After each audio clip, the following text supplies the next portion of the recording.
পথে শিবাস চলে যাই গো শুনিয়া শিবাস গেল নদিয়া নগরে আহা নিমন্ত্রণ করিল সবে যোগিয়া শিবারে নিমন্ত্রণ করিল সবে যোগিয়া শিবারে আপনারাও আসিবেন আপনারাও আসিবেন আপনারাও আসিবেন এই হরিনাম মহাযজ্ঞে আপনারাও আসিবেন এই হরিনাম মহাযজ্ঞে আপনারাও আসিবেন এই হরিনাম মহাযজ্ঞে সুরধ্বনির পটভূমে হরিনামে এই সুরধ্বনির পটভূমে এই সুরধ্বনির পটভূমে আপনারাও আসিবেন এই নামে যোগে সবাই যেন আসে গো নামে যোগে সবে যেন আসে হরি বল হরি বল হরিনাম যজ্ঞে নিমন্ত্রণ পেয়ে আনন্দ আর তাদের ধরছে না বাবা সমস্ত নদেবাসী সাধুগুরু বৈষ্ণব দেখুন আজ যে আপনারা এখানে হরিনাম কৃষ্ণ নাম শ্রবণের জন্য এসেছেন বাবা আপনাদের অনেক দিন আগেই এই এলাকার যারা এই দায়িত্বে আছে সমস্ত ছোট ছোট ভাইয়েরা বা মায়েরাও আছেন আমি শুনলাম এসে সকল ভক্তিমতী মায়েরা জীবের ঘরে ঘরে এবং ছোট ছোট ভাইয়েরা তারা সবাই আপনাদের দ্বারে দ্বারে কিঞ্চিত কিঞ্চিত করে ভিক্ষা করে এই সুন্দর মহতি হরিবাসর তো এই ভক্তির আসর এই হরিবাসর যেখানে আসে যত গৌরপ্রিয় কৃষ্ণপ্রিয় ভক্তগণ সাধুগুরু বৈষ্ণব তাই সেই সাধুগুরু বৈষ্ণব যখন নিমন্ত্রণ পেয়েছে বাবা আপনারা যখন নিমন্ত্রণ পেলেন একবার মনে জিজ্ঞাসা করুন নিজেকে যখনই হরিনাম যজ্ঞের জন্য আপনার ঘরে নিমন্ত্রণ হলো আপনি কিঞ্চিত ভিক্ষা দিলেন তখন মনের ভিতরে আনন্দ হয়েছিল কিনা বাবা যে আজ অমুক জায়গায় অমুক স্থানে হরিনাম যজ্ঞ হবে সেখানে কৃষ্ণ নাম হবে কীর্তন হবে আমরা সবাই যাব হ্যাঁ সঙ্গে সঙ্গে মনের মধ্যে একটা আনন্দ কাজ করে মা তাই না আর আজ দেখুন নদেবাসীর কি আনন্দ এক প্রভু আমার হরিনাম যজ্ঞ করবেন দুই সাক্ষাৎ গৌর হরিকে দর্শন পাবনে তাই গৌর হরিবল হরিবল তাহলে বাবা যার কথা শোনার জন্য আজ আপনারা এখানে আমি এখানে এসে শুনেছি আপনারা অনেক পরিশ্রম করেন এলাকাবাসী অনেক পরিশ্রম করেন মায়েরাও করেন বাবারাও করেন সবাই আপনারা খাটেন খুব পরিশ্রম করেন কিন্তু মা এই সুন্দর হরিবাসরটা কত কষ্ট করে যে আপনারা করেছেন কিন্তু সেই হরিবাসরে আজ আপনারা এসেছেন যার নাম শ্রবণ করবার জন্য যাকে চোখে দেখেননি কখনো শুধু তার কথা শোনার জন্য আপনারা পাগল হয়েছেন বাবা শুধু তার কথা শোনার জন্য সবাই সবার ঘর ছেড়ে এই রাত্রিবেলা আপন আপন সংসার ছেড়ে আত্মীয় স্বজন ছেলে মেয়ে স্ত্রী স্বামী যে যার মতো সবাই ত্যাগ করে সবাই আপনারা ছুটে এসেছেন কৃষ্ণ কথা হরি কথা শ্রবণ করবার জন্য একমাত্র ভালোবাসা না থাকলে তার প্রতি যদি ভালোবাসা না থাকে কখনো কোনো দিন সে এখানে এসে 5 মিনিট দাঁড়াতে পারবে না বাবা কোনো নাস্তিক ব্যক্তি পাষণ্ড ব্যক্তি যে ভগবানকে ভালোবাসে না বাহির জগৎ থেকে আমরা ভাবি সে ভালোবাসে না কিন্তু সে এখানে এসেছে কেন ভগবান তাকে টেনেছে তার হৃদয়ের কোনো না কোনো কোণে কৃষ্ণের প্রতি ভগবানের প্রতি এতটুকু ভক্তি প্রেম থাকলেও আছে না হলে সে কখনো এখানে এসে দাঁড়াতে পারবে না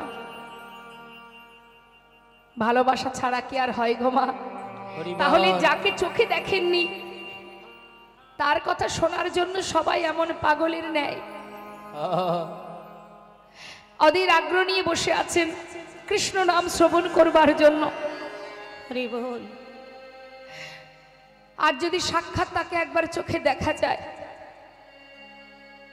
যদি কেউ তাকে একবার দেখতে পায় হরি বল সে কি আর ঘরে ফিরতে পারবে বাবা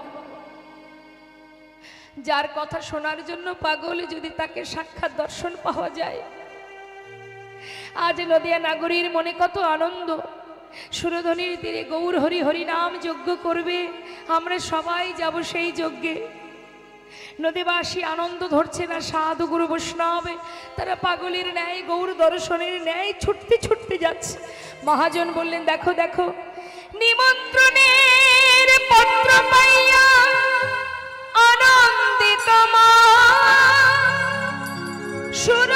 সুরধ্বনির তীরে তারা দিল দর্শন চিরধনীর তীরে আসি দিল দর্শন নয়ন ভরে গরারূপ সকলে হেরিল বাসুদেব ঘোষে হেরি যেন প্রভাসে মিলিল বাসুদেব ঘোষে প্রভাসে মিলিল। লীলার পাশে দাঁড়িয়ে বৈষ্ণব মহাজন বলছেন যেন মনে হচ্ছে প্রভাসের তীরে ভক্ত ভগবানের মধুর মিলন। নিতাই গৌর হরি বল। আমরা এত সময় গৌরচন্দ্রিকা আস্বাদন করলাম, এবার আমরা সবাই যাব মধুময় শ্রীধাম বৃন্দাবনে। চলুন আমরা লীলায় প্রবেশ করি, সবাই মিলে উলুধ্বনি হরিধ্বনি করে। শিখলে সাউন্ডটা না বাড়ালে কি করে হবে? তুমি ভোকালটা ঠিক রেখেছো, এদিকে মৃদঙ্গের আওয়াজ আমি কানে পাচ্ছি না, তাহলে কি করে রিদিম শুনতে না পেলে কি করে গাইবো? দেখছি তো অনেকক্ষণ থেকে, 2 ঘন্টা হয়ে গেল দেখা।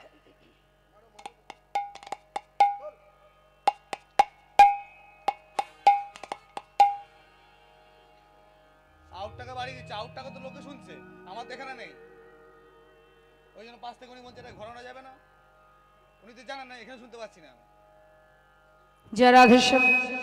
তা চলুন যাই আমরা সবাই মিলে মধুময় শ্রীধাম বৃন্দাবনে। এখানে এসে বসে দেখো না কি হচ্ছে। চলো একবার উলুধ্বনি হরিধ্বনি করে আমরা বৃন্দাবনে প্রবেশ করব। মায়েরা উলুধ্বনি জানেন তো? শোনাচ্ছেন দেখি, একটু শোনান তো, জোরে জোরে বলুন। বাহ হরি বল।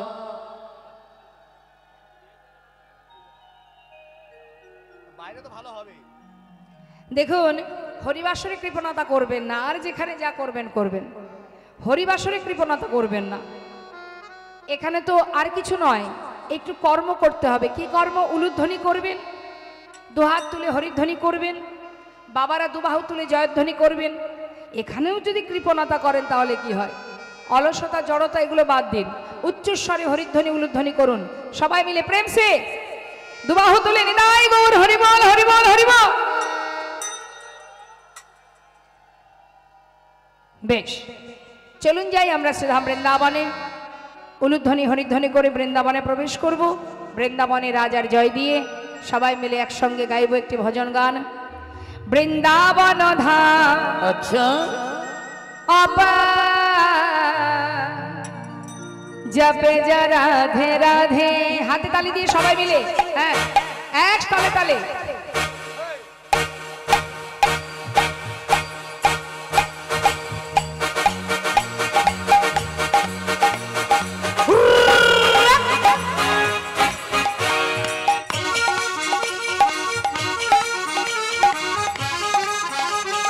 কই হাতে তালি কই?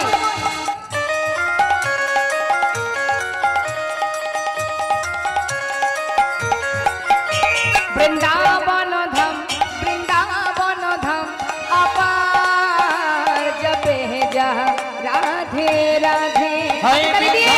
বৃন্দাবন ধাম বৃন্দাবন আপনাদের হাতগুলো সব পকেটে কেন? জপে একবার সবাই মিলে রাধে রাধে জপে যা রাধে রাধে ভজে যা রাধে রাধে জপে যা রাধে রাধে ভজে যা রাধে রাধে। কি মন খারাপ নাকি? মন খারাপ?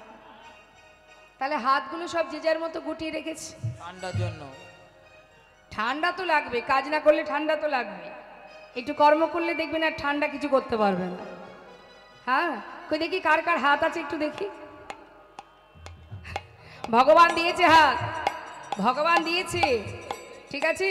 যার নেই সে জানে না থাকার জ্বালা। তো যারা দিয়েছে, যাদের দিয়েছে তারা একবার তুলুন গোবিন্দের জন্য দুহাত তুলে হরিবল হরিবল। রাধা রাধে কি জয়।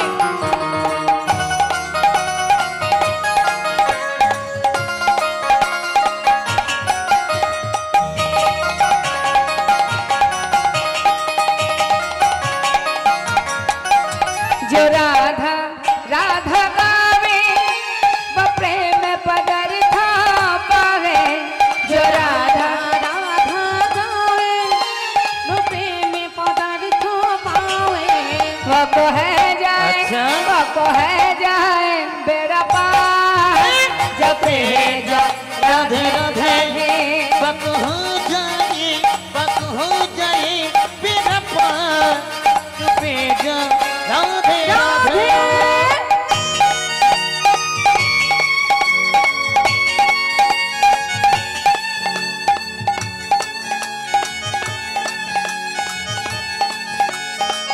राधे राधे हाँ।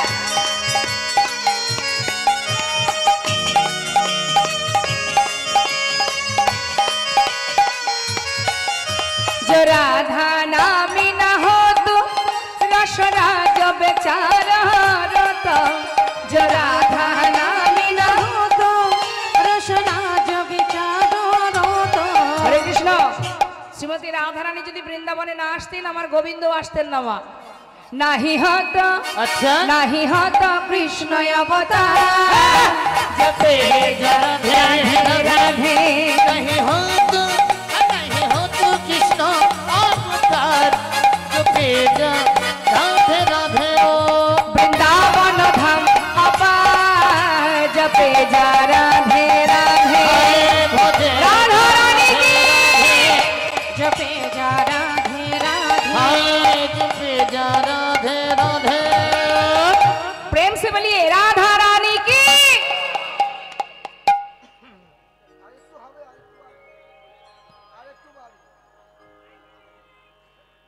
মাইক লাগবে না, আপনি যদি সবাই গলা ছেড়ে জয়ধ্বনি করেন না তা মাইকের ওপরে হয়ে যাবে। হ্যাঁ জয় দিতে গেলে লজ্জা লাগছে, তাহলে দেখবো এবার আমি। হ্যাঁ বলিয়ে রাধা রানী কি। কোথায় ছিল কণ্ঠটা? प्रेम से बोलिए राधा रानी की, श्याम सुंदर की, बांके बिहारी लाल की। राधे श्याम স্বতঃস্ফূর্ত থাকতে হবে, ঠিকঠাক না ডাকলে সে আসবে না তো, ডাকার মতো ডাকো। হ্যাঁ শুধু কৃপা করো বললে হবে? কর্ম করো, তবে কর্মটা সঠিক করতে হবে। ঠিক মতো যদি আমি ডাকতে পারি, ভগবানের কাছে তো ভক্তেরই জোর খাটে, তা ভক্ত যদি না হতে পারি তাহলে কি করে জোরটা খাটাবো? হ্যাঁ অলসতা জড়তা এগুলো করবেন না। হরিবাসরে এসেছেন, হরিনাম শুনবেন, স্বতঃস্ফূর্তভাবে উচ্চস্বরে জয়ধ্বনি হরিধ্বনি করবেন। জয় রাধেশ্যাম। মধুময় শ্রীধাম বৃন্দাবনে আমরা একটু জানবো কিছু কথার মধ্যে দিয়ে যে ভগবান প্রবাস নদীর তীরে যজ্ঞ করেছিলেন কেন। একটু মন দেবেন, যদি মন দেন তাহলে আপনাদেরই লাভ, আর না শুনলে আমার কিছু করার নেই, কারণ আমি তো সবাইকে দেখতে পাচ্ছি না। ভগবান কৃষ্ণচন্দ্র প্রভাস তীরে যজ্ঞ করেছিলেন। এই প্রভাস নদীটা কোথায় বাবা? গুজরাটে। সেই গুজরাটে সৌমতীর্থ বলে একটি জায়গা আছে, যেখানে দেবাদিদেব মহাদেবের সেবা হয়। ভোলানাথের বিগ্রহ আছে, ভোলানাথের সেবা হয়। সেই ভোলানাথের নাম হচ্ছে সোমনাথ। ওই সোমনাথ ভোলানাথ যে, তার নাম অনুসারে সেই জায়গাটির নাম হচ্ছে সৌমতীর্থ। এখন এই সোমনাথ মানে সৌমতীর্থে একটি নদী আছে মা, সেই নদীর নাম হয়েছিল প্রভাস। কেন হয়েছিল সেটা আমরা একটু জানব। চন্দ্রদেবীর 27 জন স্ত্রী, 27 জন স্ত্রী থাকা সত্ত্বেও সে গুরুপত্নীর প্রতি আকৃষ্ট হয়েছিলেন। গুরুদেব অভিশাপ দেন যে তোমার ক্ষয়রোগ হবে, তোমার 16 কলা একদিন এক কলা ক্ষয় হতে হতে একদিন তুমি নিঃস্ব হয়ে যাবে, শেষ হয়ে যাবে। তা এই গুরুদেবের অভিশাপ যখন কাজে লাগলো বাবা, একদিন করে যায়, আর ওই একটা একটা করে কলামা ক্ষয় হতে থাকে। তখন ওই 27 জন স্ত্রী তারা স্বামীর এখনো দুরবস্থা দেখে তারা সবাই মিলে কৈলাসে দেবাদিদেব মহাদেবের কাছে গিয়েছিলেন এর কোনো একটা উপায় পাওয়ার জন্য। সম্পর্কে মা পার্বতী মানে ভোলানাথের সহধর্মিনী মা পার্বতী, পার্বতীর বোন হচ্ছে এই 27 জন। তাহলে ভোলানাথ সম্পর্কে কি হবে? জামাই বাবু কৈলাসে দেবাদিদেব মহাদেব ধ্যানে মগ্ন, নিরজন স্থান পেয়ে মনের সুখে ধ্যান করছে, আর 27টি শালি গিয়ে হাজির, চিৎকার করছে জামাই বাবু, ও জামাই বাবু, ও জামাই বাবু। ভোলানাথ মনে মনে ভাবছে কৈলাস পর্বতের মাঝখানে বসে হরিনাম ভজন করছি আমি, এখানেও আমার শান্তি নেই? এত সুন্দর নির্জন স্থান, এই নির্জন জায়গায় বসে বসে ভাবলাম কেউ নেই, কেউ আসবে না, বেশ সাধনায় মগ্ন আমি, সাধনা করতে এত সুন্দর পরিবেশে বসে সাধনা করছি, শান্তি নেই, সেখানেও শান্তি নেই। কারা এসে আবার জামাইবাবু বলে ডাকছে, এত শালি আছে জানতাম না আমি। হ্যাঁ, তা কি বিপদ? নিশ্চয় কোনো বিপদ, যার কারণে শালিরা হাজির হয়েছে। কি হয়েছে বলো? বিপদে পড়েছি, তা তো জানি, তা বিপদটা কি সেটা চটপট বলে দাও। আমার স্বামী, আমাদের স্বামী, সে প্রাণে মরতে বসেছে, তাই তোমার কাছে এসেছি, আমাদের একটা উপায় বলে দাও। কি করব এখন? স্বামী যদি মারা যায়, স্বামীকে ছেড়ে আমরা, আমাদের কে রক্ষা করবে? কে নারীত্ব রক্ষা করবে? কে সতীত্বের রক্ষা করবে? কার আশ্রিত হব আমরা? আমাদের উপায় কি হবে? ভোলানাথ বলছে কথাটা তো মন্দ নয়, কিন্তু কথা হচ্ছে স্বামীর একটি কলাও যদি বেঁচে থাকে, তাহলে আমার মাথায় যে গঙ্গা আছে, এই গঙ্গার মধ্যে রেখে দাও। এই গঙ্গার মধ্যে রেখে দিয়ে তোমরা যে অভিশাপ করেছিল তার কাছে চলে যাও, সেখানে গিয়ে স্বামীর প্রাণ ফিরে পাওয়ার জন্য তার চরণ ধরে কাঁদো, দেখো কোনো উপায় দেয় কিনা। আর আমার মাথায় রেখে দাও কেন? আমার এই যে মাথায় যে গঙ্গা আছে জটার মধ্যে, এই গঙ্গার মধ্যে যদি কাউকে রাখা হয়, তার জীবনে যে অভিশাপই থাকুক না কেন, কোনো অভিশাপই কাজ করবে না। ভালো কথা, যেটাকে বলা হয় অভিশাপ প্রুফ। যেমন আমাদের শীতের বর্ষার দিনে আমরা রেইনকোট পরি না বাবা? হ্যাঁ, রেইনকোট পরি তো, ওয়াটার প্রুফ, ওটা ভিতরে আমাদের শরীরে জল লাগবে না, তাই তো? যা জল সব বাইরে থেকে বেরিয়ে যাবে। তা ঠিক তদ্রূপ ভোলানাথের মাথায় গঙ্গা আছে, সেটা হচ্ছে অভিশাপ প্রুফ, তার মধ্যে রাখলে আর কোনো সমস্যা নেই। এখন স্বামীর একটি কলা ওই ভোলানাথের মাথায় রেখে দিয়ে সকল রমণীরা, সেই 27 জন স্ত্রী চললেন গুরুদেবের কাছে, গুরু বৃহস্পতির কাছে। গুরুদেবের কাছে গিয়ে যখন তারা সবাই কাঁদছে বাবা, গুরুদেবের হৃদয়টা একটু কেঁদে উঠল, সহৃদয় হয়ে বলে উঠল, দেখো আমি বুঝতে পারছি তোমাদের সমস্যা, কিন্তু আমি যেহেতু অভিশাপ দিয়েছি, অভিশাপ তো লাগবেই। কিন্তু গুরুদেব, স্বামী যদি মারা যায় আমরা কোথায় যাব? কে রক্ষা করবে আমাদের? আমাদের তো কোনো অপরাধ নেই, তাহলে আমাদের উপায় কি হবে? তখন গুরুদেব বললেন, দেখো সবই বুঝতে পারছি, কিন্তু উপায় কি? স্বামীর একটি কলাও যদি বেঁচে থাকতো, আমি কোনো না কোনো উপায় তোমাদের দিতাম, আর তো কিছু করার নেই। গুরুদেব আপনি উপায় তো বলুন, তারপরে যা হবে হবে। ভালো কথা, যদি একটি কলাও বেঁচে থাকে, ওই যে সৌমতীর্থে যে নদী আছে, ওই নদীতে যদি স্নান করাতে পারো, তাহলে তোমার স্বামীর প্রাণ আবার পুনরায় পুণ্যজ্যোতি সে ফিরে পাবে। এই কথা শুনে সবাই মিলে ভোলানাথের মাথা থেকে সেই একটি কলা নিয়ে যখন সেই নদীতে স্নান করালো বাবা, আবার পুনরায় চন্দ্রদেব পূর্ণজ্যোতি ফিরে পেল। তখন সেই চন্দ্রদেব স্বয়ং সেই নদীকে আশীর্বাদ স্বরূপ বলে উঠলেন, ওরে তোর কারণে যখন আমি পুনরায় আবার পূর্ণজ্যোতি পেয়েছি, আজ আমি তোকে আশীর্বাদ করলাম, আমি তোকে নাম দিলাম, তোর নাম প্রভাস। নিতাই গৌর হরিবোল। প্রভা যুক্ত আস, পুনরায় আবার তুই আমার জ্যোতি ফিরিয়ে দিয়েছিস, সেই কারণে আমি তোর নাম দিলাম প্রভাস। সেই প্রভাস নদী আবার অভিশপ্ত হয়েছিল বাবা। অভিশাপ দিয়েছিল কে? একজন মুনি, তার পুত্র গিয়েছিলেন তৃষ্ণা নিবারণের জন্য, যার নাম চিত্রাঙ্গদা। সেই চিত্রাঙ্গদা পিপাসা নিবারণের জন্য সেই প্রভাস নদীতে জল পান করতে গিয়ে, আমার শুনছেন তো আপনারা? আমি দেখতে পাচ্ছি মাথাগুলো একবার এদিক আর একবার এদিক হচ্ছে। বেশ, যার যেমন ভাব তার তেমন লাভ। যার যেমন ভাব তার তেমন লাভ। চিত্তটাকে স্থির রাখতে হবে, তবে কিছু পাওয়া যাবে। সিরিয়াল দেখেন নাকি আপনারা? সিরিয়াল দেখেন? এদিকে সিরিয়াল হয় বাবা, সিরিয়াল কোথায় হয় না, সব জায়গায় সিরিয়াল আছে। আমার সিরিয়াল কথার অর্থ কি জানেন? সিরিয়াল সিরিয়াল বলে না বাবা, সিরিয়াল সিরিয়াল মানে যা শেষ নেই, সিরিয়াল বাই সিরিয়াল চলতেই থাকবে। এখন মনে করুন বাবা, সংসার জীবনের একটা শেষ সীমানা আছে, সিরিয়ালের কোনো শেষ সীমানা নেই। কেন নেই? একজন যদি 4টে বিয়ে করে, তা সিরিয়াল শেষ হয়? তা সেটা দেখার জন্য আমরা পাগল হয়ে যাই। হ্যাঁ, কি করে কি হলো? সিরিয়াল দেখলে একটা লাভ হবে, এই লাভটা হবে মা, কি করে 4টে বিয়ে হবে, বিয়ে করা যাবে, সে রাস্তা আপনি খুঁজে পাবেন। আর সিরিয়াল দেখার সময় আমাদের কত মনোযোগ থাকে, তাই না? আমাদের দশ ইন্দ্র ষড়রিপু সব সিরিয়ালের মধ্যে চলে যায়। কেউ যদি হাত ধরে টেনেছে বা কেউ যদি কোনো কথা বলেছে, তাকে 10 কথা শুনতেই হয়। কিন্তু কৃষ্ণ নাম শুনতে বসে শুধু সমালোচনা। কার বাড়ির মেয়ে চলে গেল, কার বাড়ির বউ চলে গেল, কে কতটা উন্নতি করতে পারলো, কার কি হলো না, এই আলোচনা। বিশেষ করে মায়েদের দিকে, বাবাদের দিকে নয়। বাবারা পর সমালোচনায় থাকে না। কি গো মা, গল্প করছেন তো? দেখুন, আমিও কিন্তু প্রচুর গল্প জানি, কিন্তু সময়ের কাজে সময়ে করতে হয়। খাওয়ার সময় খাওয়া, ঘুমানোর সময় ঘুমানো, ভজনের সময় ভজন, শ্রবণের সময় শ্রবণ। স্কুলে গিয়ে পড়াশুনো করতে বসেছেন, মাস্টার ঢুকেছে, আপনাকে বোঝাচ্ছে, আপনি যদি গল্প করেন তাহলে কি মার খেতে হবে তো?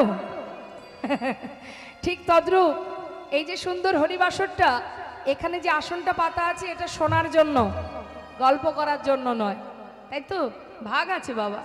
আপনি যখন সেবা করবেন, মাঝপথে যদি কেউ আপনার হাত ধরে টেনে তুলে দেয়, রাগ হবে না? ঘুমাচ্ছেন আপনি, মাঝরাত্রে আপনাকে টেনে তুললো, এই আর ঘুমাতে হবে না, চল খেয়ে আসি, রাগ হবে কি না? তাহলে সব কিছুর একটা নির্দিষ্ট সময় আছে, যেটা যখন করার নিয়ম তখন সেটা করতে হবে। গল্প করার সময় গল্প, কৃষ্ণ নাম শোনার সময় গল্প করা যাবে না, তাহলেই বিপদ। বৈষ্ণব চরণে অপরাধ। আর বৈষ্ণব চরণে অপরাধ করলে একমাত্র বৈষ্ণবই ক্ষমা করতে পারে, স্বয়ং ভগবানও পারে না। নিতাই গৌর হরিবল হরিবল। তাই সাবধান, সাবধান, কথা কেউ বলবেন না, কেমন? তা সেই চিত্রঙ্গদে জল পান করতে গিয়ে যখন কিনা বাবা সেই নদীর ভিতরে এক কুমির সেই শিশুটাকে জলের মধ্যে টেনে নিয়ে খেয়ে ফেলে, সেই খবর অন্যান্য মুনিপুত্ররা তার পিতার কাছে জানায়। সেই মুনিবর সন্তান মারা গেছে শুনে পাগলের ন্যায় সেই নদীর ধারে এসে তাকে অভিশাপ করেছিল, রে প্রভাস, তুই এত বড় ক্ষতি করলি, আমার সন্তানকে প্রাণে মেরেছিস, আমি তোকে অভিশাপ দিলাম, তোর বক্ষের জল শুকিয়ে তোর বক্ষের উপরে দিয়ে সকলে জীব হেঁটে যাবে, মল মূত্র ত্যাগ করবে, প্রখর রৌদ্রের তাপে শুকনো হয়ে যাবে তুই। যখন অভিশাপ দিতে শুরু করেছে, তখন স্বয়ং প্রভাস নিজে করজোড়ে বলে উঠলেন, হে মুনিবর, আমাকে অভিশাপ দেবেন না, আমার কি অপরাধ? যদি আপনার সন্তান মারা যেয়ে থাকে, সে তো আমার বক্ষে যে কুমির, সে আপনার সন্তানকে প্রাণে মেরেছে, আমার তো কোনো অপরাধ নেই, আপনি আমাকে এত বড় অভিশাপ দেবেন না, আপনি আমাকে মুক্তি দিন, এই বিপদ থেকে, এই অভিশাপ থেকে আমাকে মুক্তি দিন। তখন সেই মুনি বলেছিল, তবে শোন, সত্যি তো, তোর তো কোনো দোষ নেই, তোর বক্ষে যে কুমির বাস করে সে আমার সন্তানকে মেরেছে, তাই অভিশাপ যখন আমি দিলাম, অভিশাপ তো লাগবেই, তাহলে আমি আশীর্বাদও করে গেলাম, যেদিন তোর এই বক্ষ থেকে জল নিয়ে অনাদি রাধি গোবিন্দ শ্রীমতী রাধারানীর চরণ ধৌত করবে, সেই দিনে তুই মুক্তি পাবিনি। তাই গৌর হরিবল হরিবল। সেই কারণে বাবা প্রভাস নদীর অভিশাপ থেকে মুক্তি দেবার জন্যই ওই প্রভাস নদীর তীরে প্রভু যজ্ঞ করেছিলেন। শুধু এটাই কারণ নয় মা, কারণ আরো অনেক ছিল। কুরুক্ষেত্রের যুদ্ধের পর হস্তিনাপুরে রাজা হয়েছিল ধর্মরাজ যুধিষ্ঠির। ধর্মরাজ যুধিষ্ঠির যখন রাজা হয় বাবা, ভগবান কৃষ্ণচন্দ্র তিনি রথের উপরে বসে কুন্তী পিসিমাকে ডাকছে, পিসিমা, ও পিসিমা, এদিকে এসো। দেখো পিসিমা, সারা জীবনে তুমি অনেক কষ্ট করেছো, তোমার 5 পুত্রকে নিয়ে তুমি বনে বনে জীবন কাটিয়েছো। এত কষ্টের পর জীবনে এত লড়াই, এত যুদ্ধ, সব কিছু অতিক্রম করে আজ তুমি জয়ী। তোমার পুত্র হস্তিনাপুরের রাজা, তুমি রাজমাতা হয়েছো পিসিমা। জীবনের সকল দুঃখ কষ্ট যন্ত্রণা তোমার দূর হয়ে গেছে পিসিমা। তাই এবার আমাকে বিদায় দাও, আমি চলে যাই। কুন্তী পিসিমা দাঁড়িয়ে মনে মনে চিন্তা করছে, মা কৃষ্ণ যখনই আমাকে ছেড়ে ঘরে যায়, যাবার সময় বলে পিসিমা আমি আসি, কিন্তু আজ বলছে আমি যাই। তার মানে যাই কথার অর্থ কি? বাড়ির কোনো ব্যক্তি যদি বেরোনোর সময় মুখে ভুল করে বলে আমি যাই, দেখবেন গুরুজনরা বলে যাই কথাটা বলিস না, বল আসি। তার মানে যাই কথার অর্থ চলে গেলে আর আসবে না। সব জায়গায় আসি বলবেন বাবা, ডাক্তারখানায় গিয়ে যেন কখনো বলবেন না ডাক্তারবাবু আসি। হরি বল। তাহলে আবার যেতে হবে। থামা। কুন্তী পিসিমা দাঁড়িয়ে আছে। কৃষ্ণ বলে উঠলেন পিসিমা যাবার সময় তোমায় বর দিয়ে যাব, বলো তুমি কি বর চাও। কুন্তী পিসিমা মনে মনে চিন্তা করলেন, কৃষ্ণ যখন চলেই যাচ্ছে তাকে ধরার মতো ভজন তো আর আমার নেই, তাকে ধরে রাখার ক্ষমতা আমার নেই। তবে যখন আমাকে বর দেবে তবে তাই হোক। কৃষ্ণ বলো পিসিমা তুমি আমায় বর দেবে? হ্যাঁ, এত আনন্দ এত সুখ তোমার জীবনে, তুমি রাজমাতা, রাজ সুখ পেয়েছো পিসিমা, আজ যাবার আগে বর দিয়ে যাব, বলো তুমি কি বর চাও। কৃষ্ণ যদি বর দিতেই চাও তবে দিয়ে যাও। কৃষ্ণ যতদিন আমার দুঃখ ছিল, যতদিন আমার 5 পুত্র বনে বনে কাটিয়েছিল, যতদিনই জঙ্গলে দিনের পর দিন কষ্ট পেয়েছিল, ততদিন তুমি আমার পুত্রের সঙ্গে ছিলে। হরি বল, হরি বল। 5 পুত্রের সাথে বন্ধুর মতো ছিলে। আজ সমস্ত দুঃখের অবসান ঘটে গেছে। তাই কৃষ্ণ তুমি আজ আমাদের ছেড়ে চলে যাচ্ছ, তবে দাও কৃষ্ণ বর দিয়ে যাও। কি বর চাইলেন মা? কুন্তী পিসিমা এত কষ্টের পর ছিলে হস্তিনাপুরের রাজা, তারপরে আবারও দুঃখ চাইলেন। কৃষ্ণ যদি বর দেবে তবে এই বর দিয়ে যাও। আর যে কদিন এই ধরাতে বেঁচে থাকবো, যে কটা দিন এই পৃথিবীতে বেঁচে আছি, আর যত দুঃখ আছে, কষ্ট আছে, যন্ত্রণা আছে, বেদনা আছে, সবটুকু তুমি আমায় দিয়ে যাও। হরি বল। দাও কৃষ্ণ দাও। যে কষ্ট পেলে, যে দুঃখ পেলে, যে যন্ত্রণা পেলে, সারা জীবন তোমাকে কাছে পাওয়া যায়। হরি বল, হরি বল। কৃষ্ণ সে সুখ তো আমি চাই না, যে সুখ পেলে কৃষ্ণ হারা হতে হয়। পাশে দাঁড়িয়ে আছে ভীম। ভীম বলছে মা সারা জীবন কষ্ট পেলাম,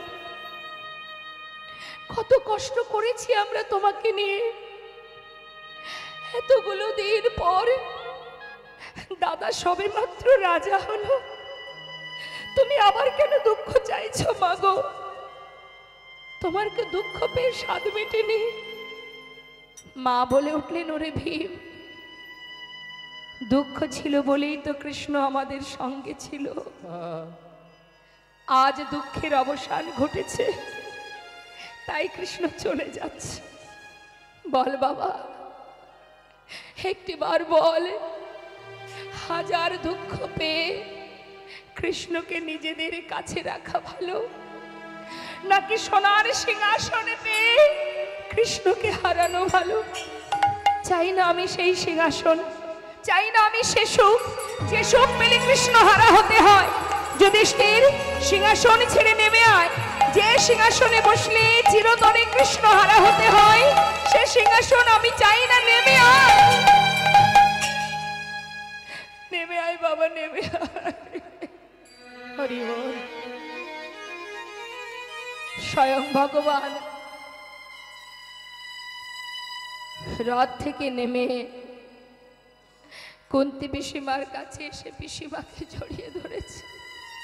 পিসিমা, আমায় তুমি ক্ষমা করো পিসিমা,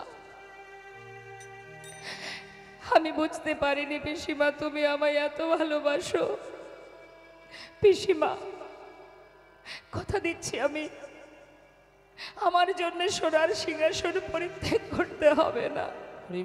পিসিমা, যখনই তুমি আমায় স্মরণ করবে আমি তোমার কাছে এসে দেখা দেব।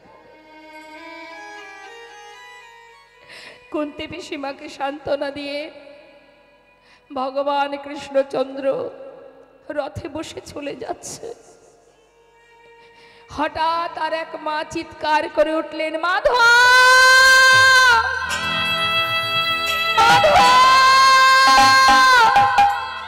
একটু দাঁড়াও মাধব, একটু দাঁড়াও, একটিবার চেয়ে দেখো আমি কে। চিনতে পারছো তুমি? ভালো করে চেয়ে দেখো আমি কে। এক নয়, দুই নয়, শত কোটি সন্তান, শত সন্তানের প্রাণ হারিয়েছি, শত পুত্র আমায় ছেড়ে চলে গেছে। চেয়ে দেখো আমার পানে, ভালো করে চেয়ে দেখো মাধব। একটা নয়, দুটো নয়, শত পুত্র হারা জননী আমি।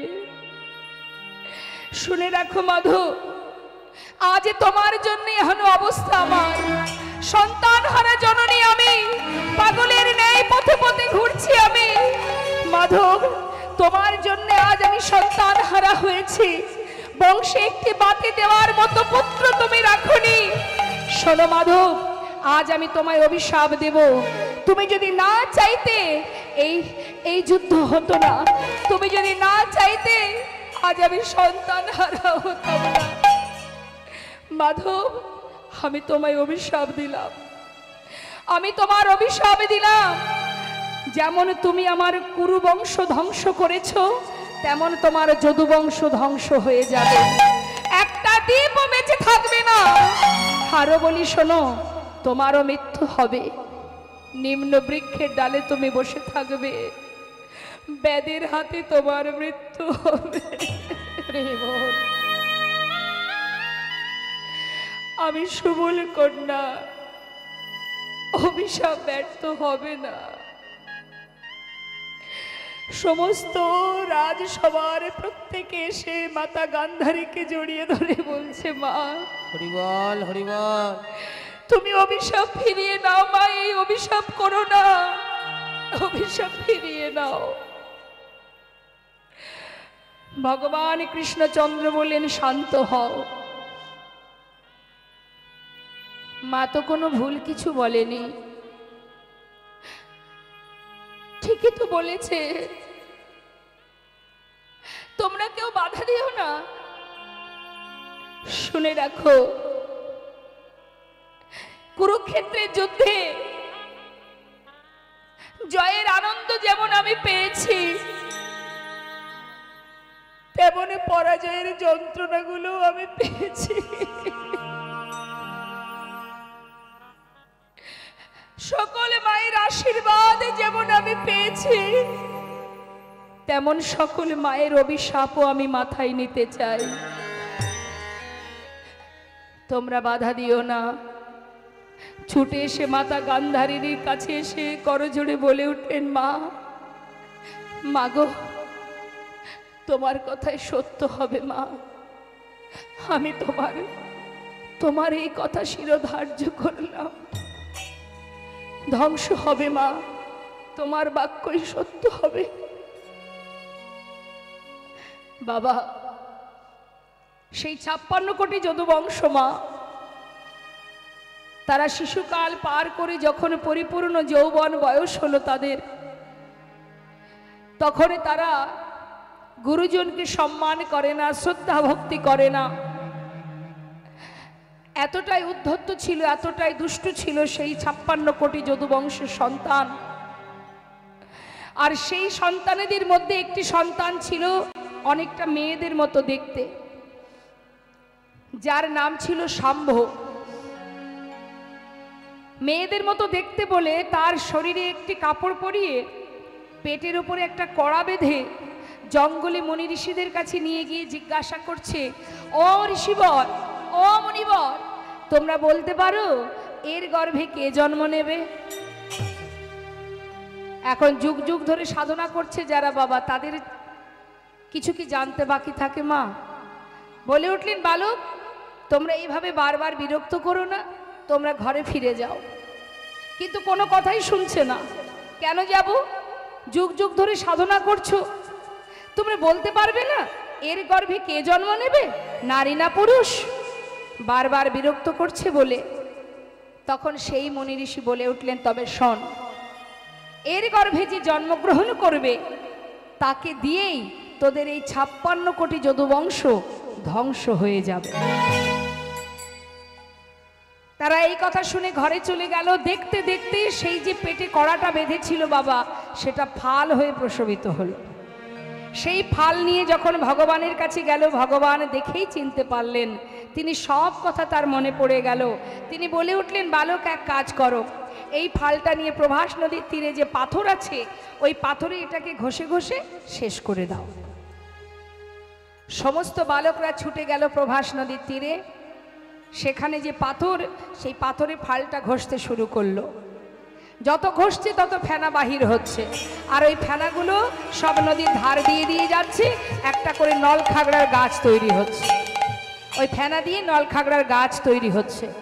এইভাবে ঘষতে ঘষতে যখন বাবার এতটুকু বাকি আছে, তখন মনে মনে চিন্তা করছে ছোট ছোট বালকরা যে এইগুলো এটুকু দিয়ে আর কি বা হবে, তাই সেটাকে তারা জলের মধ্যে ফেলে দিল। আর জলের মধ্যে যখন ফালটা ফেলে দিয়েছে, ওই জলের ভিতরে ছিল একটি মাছ, রাঘব বোয়াল। সে কি করেছে, সেই ফালটাকে গিলে ফেলেছে। এদিকে ধীবরেরা মাছ ধরতে গিয়ে সেই জালের মধ্যে মাছটাকে পেয়েছে, তীরে তুলে সেটাকে কর্তন করা মাত্রই পেটের থেকে ফালটা আবার বাইরে বেরিয়ে এসেছে। সেই ফালটা নিয়ে ধীবরেরা কি করবে? ধীবরেরা সেই ফালটা নিয়ে জঙ্গলের মধ্যে ফেলে দিল। আর সেই ফালটা কুড়িয়ে পেল জরা নামের এক ব্যাধ। এই জরাকে মা, এ হচ্ছে বালিপুত্র অঙ্গদ। যখন প্রভু রামচন্দ্র মা সীতাকে উদ্ধার করার জন্য বালিকে পিছন থেকে তীর মেরে হত্যা করেছিল, তখন অঙ্গদ জানতো না যে তার পিতাকে কে হত্যা করেছে। কিন্তু অঙ্গদ প্রভু রামচন্দ্রকে বিভিন্নভাবে সহযোগিতা করেছিলেন মা সীতাকে উদ্ধার করার জন্য। তাই প্রভু রামচন্দ্র খুশি হয়ে বলেছিল, অঙ্গদ, তুমি যেভাবে আমাকে সহযোগিতা করেছো, তোমার সেবায় আমি খুশি, তাই আমি তোমাকে বর দিয়ে যাব। বলো তুমি কি বর চাও? তখন সেই অঙ্গদ বলেছিল, দয়াময়, যদি তুমি বর দেবে তবে এই বর দাও যে আমার পিতাকে বিনা যুদ্ধে বিনা কারণে পিছন থেকে তীর মেরে হত্যা করেছিল, আমিও সেই ব্যক্তিকে তীর মেরে হত্যা করতে চাইনি। তাই গৌর হরি বল। ভগবান বললেন, তথাস্তু, তোমার মনোবাঞ্ছা পূর্ণ হবে। সেই অঙ্গদই কিন্তু বাবা এই দাপর যুগে জরা নামের ব্যাধ। সে তো পাখি ধরতো বাবা, এখন ওই জঙ্গলের মধ্যে ফালটা পেয়ে মনের আনন্দে তীরের আগায় বিঁধে রেখেছে। কেন? তাহলে পাখি মারতে আরো ভালো হবে। সেই ফাল দিয়েই কিন্তু